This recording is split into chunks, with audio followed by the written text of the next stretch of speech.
தைப்பூசம் அசுரனை அழிக்க அன்னையிடம் வீர வேலை வாங்கி தமிழ்க்கடவுள் முருகன் கையில் ஏந்திய நாள்தான் தைப்பூச நாளாகும். தமிழ் கடவுளான முருகப்பெருமானின் திருவிழாக்களில் முக்கியமானது தைப்பூசமாகும். 27 நட்சத்திர மண்டலங்களில் 8வது நட்சத்திரம் பூசமாகும்.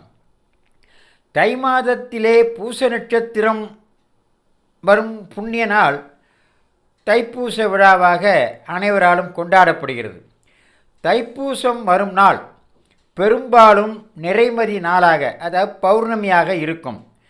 பூசம் நட்சத்திர கடகராசியில் அமைந்த ஒன்று. கடகராசி சந்திரனின் சொந்த ராசி. அங்கே சந்திரன் நிற்கும்போது பலம் பெறும். தைப்பூசம் நாளில் சூரியன் நேரெதிரே மகர ராசியில் வரும். இதனுடைய அடுத்த பகுதியை நாளை பார்க்கலாம்.